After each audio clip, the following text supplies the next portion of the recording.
Imagine dancing, and you can't stop. Your feet move against your will. Your body refuses to listen. You dance through the night, through the next day, through exhaustion, through pain. Your heart pounds. Your lungs burn. You beg your legs to stop, but they won't. You dance past the point of collapse, past the point of sanity, until finally your heart gives out and you drop dead in the street. This isn't a nightmare. This actually happened. In the summer of 1518, over 400 people danced themselves to death in the streets of Strasbourg, France, and to this day, nobody knows why. Welcome back to Knightoria, where we uncover the darkest and most bizarre chapters of medieval history. Today's story sounds impossible. It sounds like fiction, like a horror movie that went too far. But every word you're about to hear is documented historical fact. In July 1518, a dancing plague swept through the city of Strasbourg. It started with one woman. Within a week, dozens had joined her. Within a month, 400 people were trapped in an endless, fatal dance. Doctors were baffled. Priests were terrified. The city descended into chaos. Bodies piled up in the streets, and still the survivors kept dancing. This is the true story of the dancing plague of 1518, one of history's most disturbing and unexplained mysteries. It began on a hot summer day in July 1518 in the city of Strasbourg, then part of the Holy Roman Empire. A woman named Frau Troffea stepped out of her house into the narrow medieval street. Without warning, without music, without any apparent reason, she began to dance. At first, neighbors thought she'd gone mad. Perhaps the summer heat had affected her mind. But Frau Troffea didn't stop. She danced through the afternoon. She danced as the sun set. She danced through the entire night, her feet bleeding, her body drenched in sweat. By morning, she was still dancing. Her husband begged her to stop. She couldn't, or wouldn't. The distinction didn't seem to matter anymore.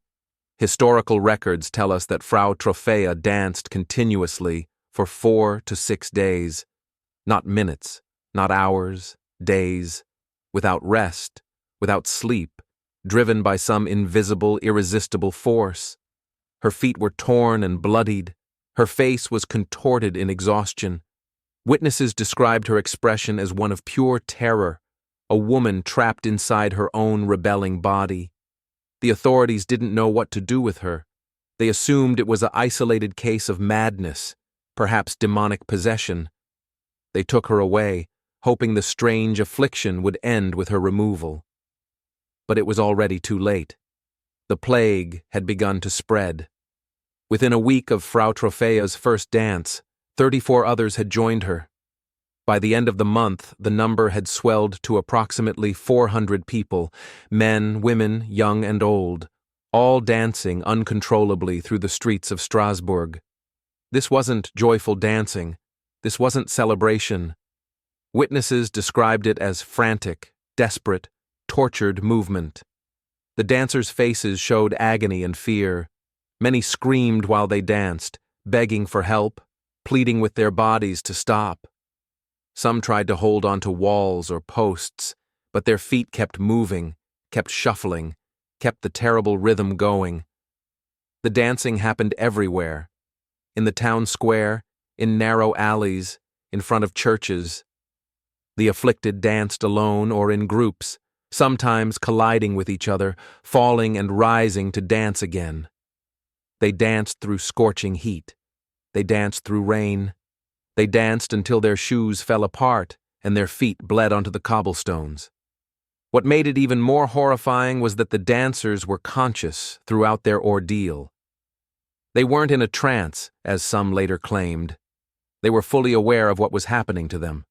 They could speak, they could cry, they could beg, but they couldn't stop dancing. Imagine the horror. Your mind is clear, but your body has become a prison, forcing you to perform an endless, exhausting movement you cannot control. Families tried everything to stop their loved ones.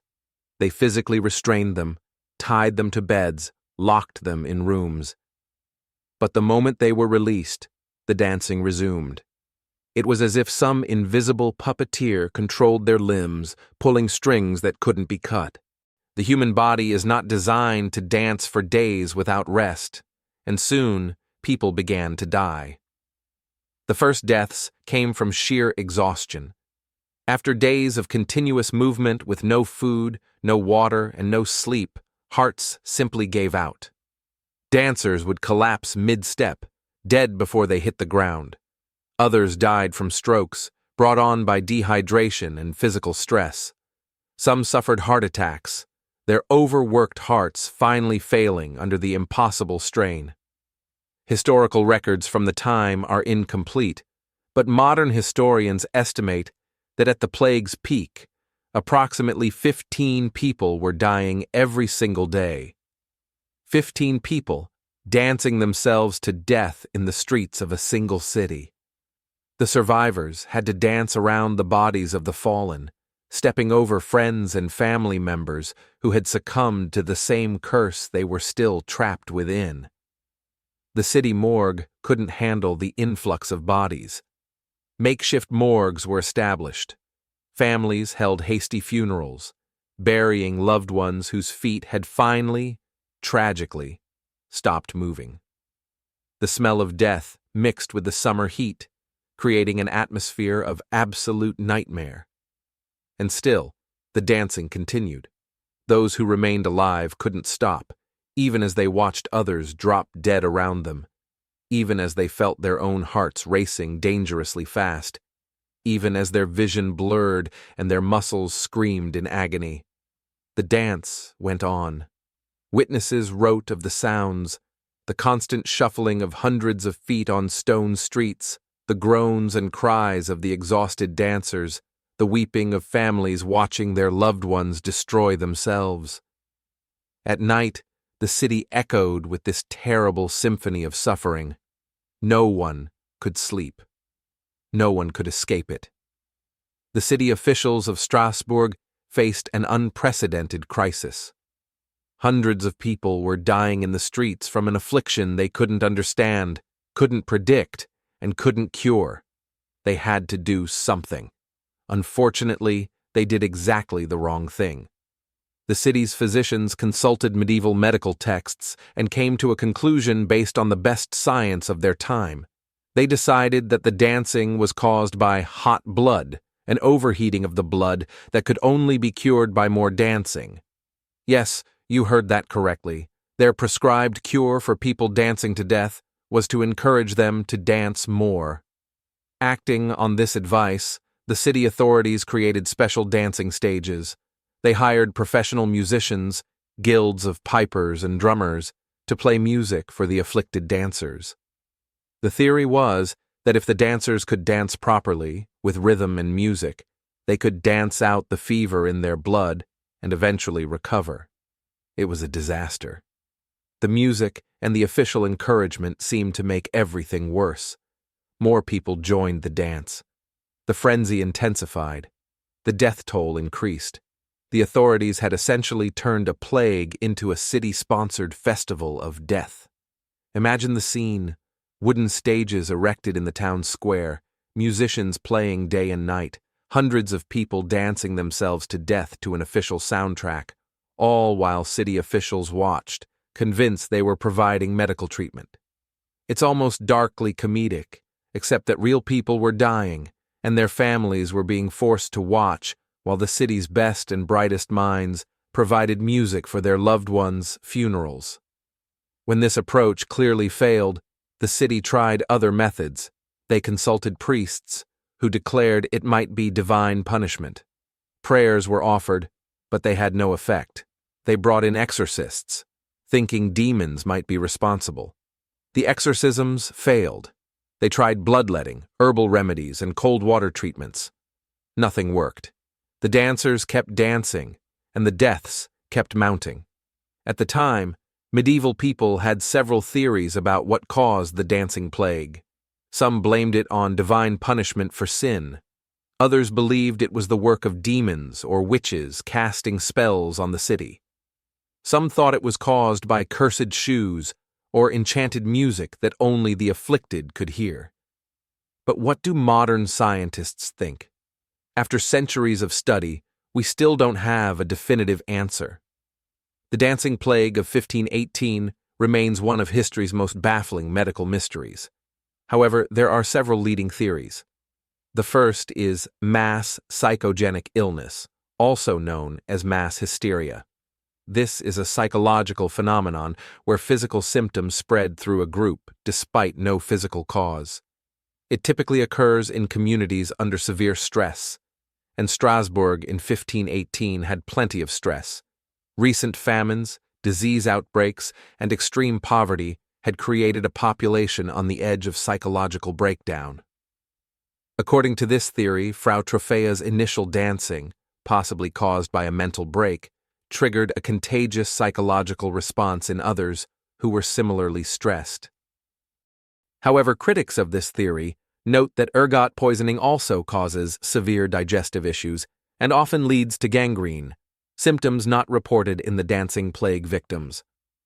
A third theory suggests it was a case of mass religious mania connected to the cult of Saint Vitus. In medieval times, people believed that Saint Vitus could both curse people with uncontrolled dancing and cure them of it. Some historians believe that people, stressed and desperate, may have unconsciously manifested the very curse they feared, creating a self-fulfilling prophecy.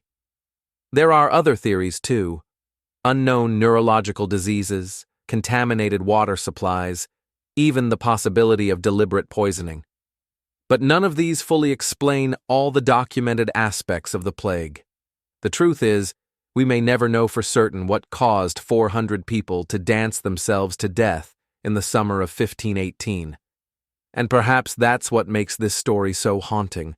It's a reminder that even in our modern age of science and medicine, there are historical mysteries that remain unsolved.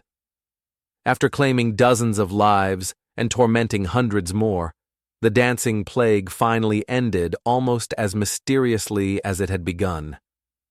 By late August and early September 1518, the number of dancers began to decline. Some historians credit the intervention of religious authorities who organized a pilgrimage to a shrine dedicated to Saint Vitus.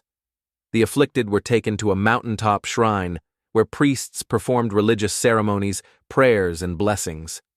They placed small wooden carved feet at the shrine as offerings and gave the dancers red shoes blessed by the saint.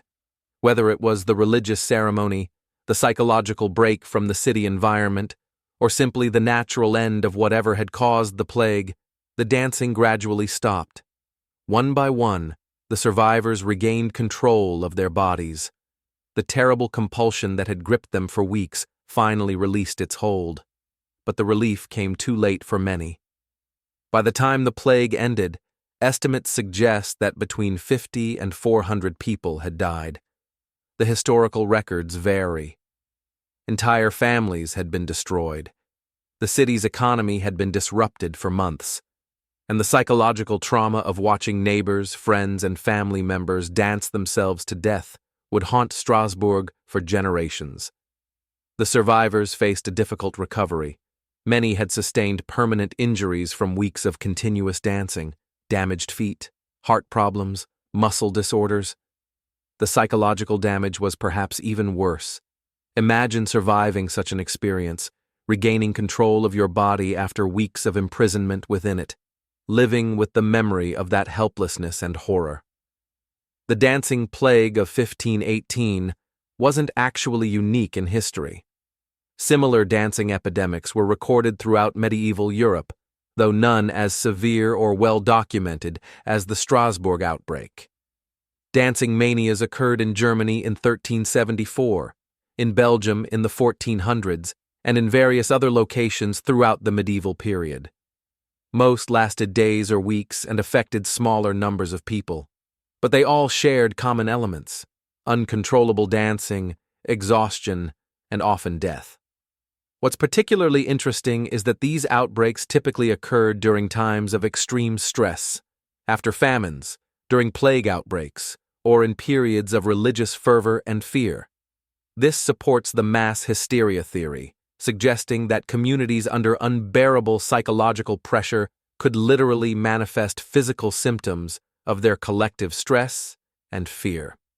The last recorded dancing plague occurred in Madagascar in 1840. After that, these strange epidemics vanished from history, perhaps because changing social conditions, better nutrition, and improved understanding of mental health made populations less vulnerable to mass psychogenic events. But the dancing plague of 1518 remains the most famous, the best documented, and the most deadly of all these bizarre historical events. It stands as a testament to how much we still don't understand about the human mind, the power of collective psychology, and the ways that stress and fear can manifest in physical reality. The dancing plague of 1518 is one of history's most disturbing and mysterious events. 400 people, trapped in their own bodies, forced to dance for days and weeks, unable to stop even as exhaustion killed them one by one. Families watching helplessly, a city descending into chaos. And even now, 500 years later, no one can definitively explain what happened or why. This story reminds us that history is stranger than fiction. It shows us that the medieval world was full of horrors we can barely imagine, and it raises uncomfortable questions about the power of the human mind, the nature of mass psychology, and the ways that stress and fear can affect us in ways we don't fully understand. The next time you hear music and feel compelled to dance, remember the people of Strasbourg. Remember Frau Troffea and the hundreds who followed her into that terrible, fatal dance. Remember that sometimes the most terrifying things in history aren't the ones we can explain. They're the ones that remain mysteries, defying our understanding, haunting us across the centuries.